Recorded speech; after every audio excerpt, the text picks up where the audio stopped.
എല്ലാ ആണുങ്ങൾക്കും ഒരു ഹീറോ ആണ് രാജു ചേട്ടൻ. ഓട്ടോ ഓടിച്ച് ജീവിക്കുന്ന ഈ രാജു ചേട്ടനെ അനാവശ്യമായി വ്യാജ പരാതി നൽകി ഈ ഫെമിനിച്ചി കുടുക്കാൻ നോക്കി. ഓട്ടോ രാജു ചേട്ടൻ അതിശക്തമായി തിരിച്ചടിക്കുകയും അദ്ദേഹം മദ്യപിച്ചിട്ടാണ് വണ്ടി ഓടിക്കുന്നതെന്ന് തെളിയിച്ചാൽ 1 ലക്ഷം രൂപ തരാമെന്ന് പറഞ്ഞു. അപ്പോൾ ഓടി ഫെമിനിച്ചി കണ്ട വഴി എന്ന് പറയുന്നത് പോലെ ഈ ഫെമിനിച്ചി ആ വീഡിയോ അടക്കം ഡിലീറ്റ് ചെയ്ത് പോവുകയും ചെയ്തു. ഇപ്പോൾ ആ വീഡിയോയുടെ നെഗറ്റീവ് ഇഫക്ട്സ് കാരണം നമ്മുടെ രാജു ചേട്ടൻ ഈ പെൺകുട്ടിക്കെതിരെ കംപ്ലൈന്റും കൊടുത്തിട്ടുണ്ട്. രാജുചേട്ടാ വലിയ രീതിയിൽ ഒരു ക്ലാപ്പ്. ഞാൻ രാജുചേട്ടനെ വിളിച്ച് സംസാരിക്കുകയും ചെയ്തു. മാതൃഭൂമിയിലെ അഭിലാഷിനെ വിളിച്ച് ഞാൻ മാതൃഭൂമിയിൽ നിന്ന് നമ്പർ എടുത്ത് രാജുചേട്ടനെ സംസാരിക്കുകയും ചെയ്തു. നമ്മുടെ തന്നെ കുറച്ച് ടീം ആൾക്കാർ കുറച്ച് ദിവസം മുമ്പ് രാജുചേട്ടനെ അങ്ങോട്ട് കോൺടാക്റ്റും ചെയ്തിരുന്നു. എന്തായാലും ഗംഭീരമായൊരു വാർത്തയാണ്, കൈയടിക്കേണ്ട വാർത്തയാണ്. ഡ്രൈവർ മദ്യപിച്ച് വാഹനം ഓടിക്കുന്നു എന്ന് പറഞ്ഞ ഒരു വ്ളോഗർ സാമൂഹ്യ മാധ്യമം വഴി പ്രചരണം നടത്തിയത് ഇന്ന് ആ ഡ്രൈവറുടെ ജീവിതം വഴിമുട്ടിയിരിക്കുകയാണ്. സാമൂഹ്യ മാധ്യമങ്ങൾ വഴി തനിക്കെതിരെ നടന്ന അപകീർത്തികരമായ പരാമർശത്തിനെതിരെ കാരിക്കുന്നം പ്ലാന്റേഷനിൽ താമസിക്കുന്ന രാജു പോലീസിൽ പരാതി നൽകി. ആരോപണം തെളിയിക്കുന്ന പക്ഷം 1 ലക്ഷം രൂപയോ തന്റെ ഓട്ടോറിക്ഷയോ നൽകാമെന്ന് പറഞ്ഞു. പക്ഷേ വ്ളോഗർ ആരോപണം തെളിയിക്കാൻ ഇതുവരെ മുന്നോട്ട് വന്നിട്ടില്ല. വീഡിയോ ഡിലീറ്റ് ചെയ്തു.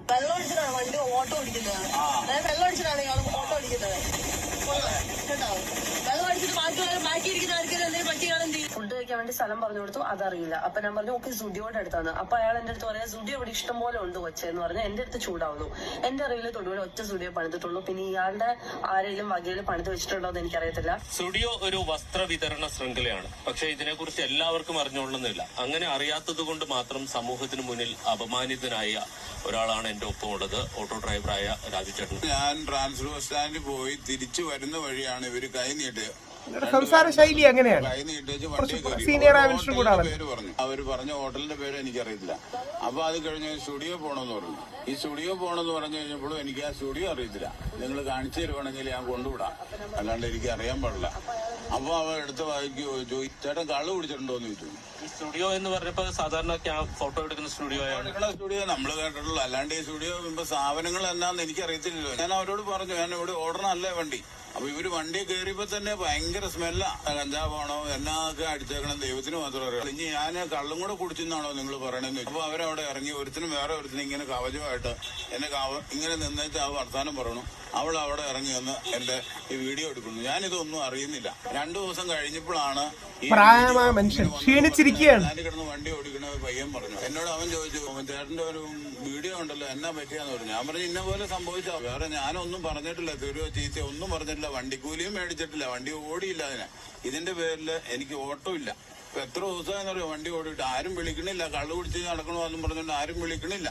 സാമ്പത്തിക ബുദ്ധിമുട്ട്, മാനസിക ബുദ്ധിമുട്ട്, എന്റെ മക്കളും എല്ലാരും പറഞ്ഞിങ്ങനെ എന്നെ ഇങ്ങനെ നിരന്തരം ഇങ്ങനെ ആൾക്കാർ വിളിച്ച് പറഞ്ഞുകൊണ്ടിരിക്കുക. വെള്ളം ഒഴിക്കുന്നതിന് പ്രശ്നമല്ല, വെള്ളം ഒഴിച്ച് വീട്ടിൽ പോയിരിക്കുക. വെള്ളം ഒഴിച്ച് എന്തിനാണ് ഓട്ടോ ഓടിച്ച് നടക്കുന്നതെന്ന് എനിക്കറിയത്തില്ല. അവസാനിപ്പിച്ച് അവന്റെ നമ്പർ പ്ലേറ്റ് ഞാൻ എടുത്തിട്ടുണ്ട്. അപ്പൊ പറ്റുവാണെങ്കിൽ MVD അല്ലെങ്കിൽ പോലീസ് കാണുവാണെങ്കിൽ അവന്റെ ലൈസൻസ് തന്നെ കട്ട് ചെയ്യണം എന്ന് എനിക്ക് പറയാനുള്ളൂ. പിന്നെ ആള് പറഞ്ഞ ഒരു മുടന്ന് ഞാൻ ഇവിടെ ഓടിക്കുന്നില്ല. താങ്കളുടെ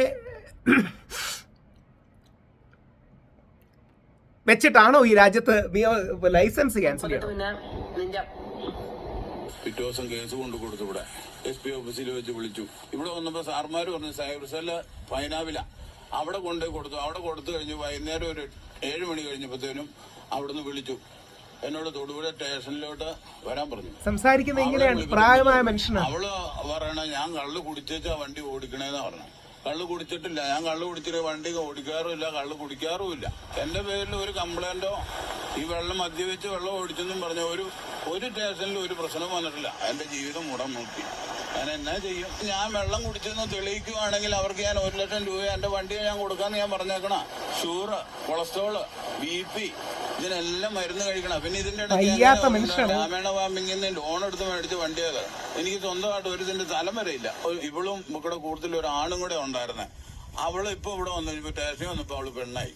വഴിമുട്ടി ജീവിതം വഴിമുട്ടില്ല. ഞാനിപ്പോ എന്നെ നമ്മളെ എന്ത് കാണിച്ചാ ഇവരിങ്ങനെ ദ്രോഹിച്ചെന്നുള്ളത് എനിക്കറിയണം. ഞാൻ ഇവിടെ സ്റ്റേഷനിൽ പറഞ്ഞു സാറേ എനിക്ക് ആത്മഹത്യ ചെയ്യാൻ തന്നെ തോന്നുന്നുണ്ട്. കാരണം എനിക്ക് ഓട്ടം കിട്ടണില്ല.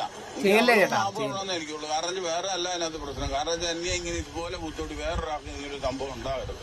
ഒരാൾ മദ്യപിച്ചിട്ടുണ്ടെങ്കിൽ അത് പരിശോധിക്കുകയും അതിൽ നടപടിയെടുക്കാനും ഈ വ്ലോഗിംഗ് മാത്രമല്ല മറ്റ് നിയമ നടപടികളുണ്ട്. പോലീസിനെ സമീപിക്കാം. അതിനു വിരുദ്ധമായി ആളുകളെ അപകീർത്തിപ്പെടുത്തുകയും വസ്തുതാപരമായിട്ടുള്ള കാര്യങ്ങൾ സമൂഹത്തിലേക്ക് വിളിച്ചു പറയുകയും ചെയ്യുന്നത് തെറ്റാണ്. ഓട്ടോറിക്ഷ ഓടിച്ച ഉപജീവനം നടത്തുന്ന ഒരാളുടെ ജീവിതം വഴിമുട്ടിക്കുന്ന തരത്തിലാണ് ഈ പ്രചരണം നടത്തുന്നത്. ആളുകൾ തിരിച്ചറിയേണ്ടതുണ്ട്. ഇതിനെതിരെ നിയമ നടപടിയും ഉണ്ടാകേണ്ടതുണ്ട്. തൊടുപുഴയിൽ നിന്ന് വീരോ കാഞ്ഞിരപ്പള്ളിക്കൊപ്പം ജെയിനസ് രാജു, മാതൃ. കിടിലം. ഞാൻ ഈ ജയിലിനോട് സംസാരിച്ചിരുന്നു. ചേട്ടനെ ഈ രാജു ചേട്ടൻ നമ്പറും വിളിച്ചു. പുള്ളിയുടെ മുഖത്ത് നോക്കിയാൽ മതി, പ്രായമായിട്ടുണ്ട്, ക്ഷീണിതനാണ്, പല മരുന്നുകളും കഴിക്കുന്നുണ്ട്. പുള്ളിയുടെ സംസാരമൊക്കെ ആ രീതിയിലാണ്. അതിനെ മനഃപൂർവ്വം കോണ്ടന്റായി ഡെവലപ്പ് ചെയ്ത് അപ്പോൾ എന്നിട്ട് വെള്ളം അടിച്ചിട്ടാണോ വണ്ടി ഓടിക്കുന്നതെന്ന് ചോദിച്ചു. എന്നിട്ട് ഇത് തെളിയിച്ചാൽ ഓട്ടോക്കാരൻ മദ്യപിച്ചിട്ടുണ്ടെന്ന് ഫസ്മിനയുടെ വീഡിയോ തെളിയിച്ചാൽ 1 ലക്ഷം തരാമെന്ന് ഓട്ടോ ഡ്രൈവർ. അന്നം മുട്ടിച്ചെന്ന് സങ്കടം, എയറിലായതോടെ വീഡിയോ കാണാനില്ല. ഇത്രയൊക്കെ ഉള്ളൂ. ഈ കള്ള ഫെമിനിസ്റ്റുകൾ നാട്ടിൽ ആണിനെ ദ്രോഹിക്കാനും അവരുടെ ജീവിതം വെച്ച് കണ്ടന്റ് ഉണ്ടാക്കാനും നോക്കുകയാണ്. അതിശക്തമായ രീതിയിൽ നമ്മുടെ പൊതുജനാഭിപ്രായം ഇവർക്കെതിരെ തിരിഞ്ഞടിക്കേണ്ടതാണ്. ഞങ്ങളുടെ തന്നെ ചില ടീം അംഗങ്ങൾ ഈ സംഭവിച്ച ദിവസങ്ങളിൽ അദ്ദേഹത്തെ കോൺടാക്ട് ചെയ്തു. ഞാൻ ഇന്ന് അദ്ദേഹത്തോടൊന്ന് സംസാരിക്കുകയും ചെയ്തിരുന്നു. ഹലോ ഹലോ, നമസ്കാരം. ശ്രീ രാജു അല്ലേ? എനിക്ക് മാതൃഭൂമി എന്ന നമ്പർ കിട്ടിയത് താങ്കളുടെ. എന്റെ പേര് രാഹുൽ ഈശ്വർ എന്നാണ്. ഞാനൊരു പുരുഷാവകാശ പ്രവർത്തകനാണ്. ചേട്ടനെ ഒന്ന് അഭിനന്ദിക്കാൻ വിളിച്ചതാണ്.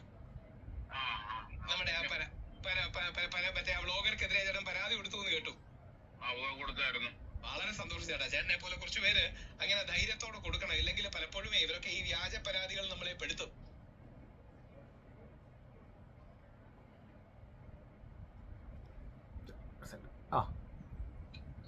പരാതികൾ നമ്മളെ പെടുത്തും.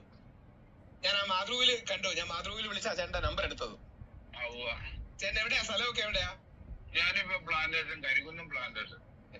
ആ സംസാരം കേട്ടില്ല. ഇതാണ് പുള്ളിയുടെ രീതിയിൽ സംസാരം. ഞാൻ ടിവിയിലൊക്കെ ചർച്ചയ്ക്ക് എന്നെ 13-ാം തീയതി 12-ാം തീയതി എന്നെ വിളിച്ചായിരുന്നല്ലോ. ആ സംഭവം നടന്നപ്പോൾ നമ്മുടെ ടിവിയിൽ നിന്ന് കോണ്ടാക്ട് ചെയ്തിട്ടുണ്ടായിരുന്നു തോന്നുന്നു. ആള് വിളിച്ചായിരുന്നു. അപ്പൊ ഞാൻ ഇതിന്റെ ഈ പറഞ്ഞ കാര്യങ്ങൾക്കായിട്ട് തിരക്കായിട്ട് നടക്കുമായിരുന്നു.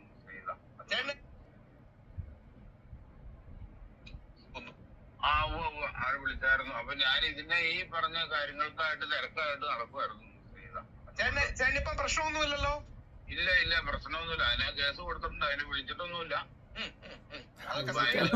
ആണുങ്ങൾ എടുത്ത് ആരും ഓക്കെ അല്ലേ? വേറെ എന്തെങ്കിലും സപ്പോർട്ടോ വല്ലതും വേണമെങ്കിൽ ചേട്ടൻ ഉറപ്പായിട്ട് വിളിച്ചിരുന്നാൽ മതി. ആയിക്കോട്ടെ. സപ്പോർട്ടാ നമുക്ക് ആവശ്യമുള്ളൂ. നമുക്ക് ആരും സഹായിക്കാനൊന്നുമില്ല. പൂർണ്ണമായിട്ടും ഉണ്ടാവും.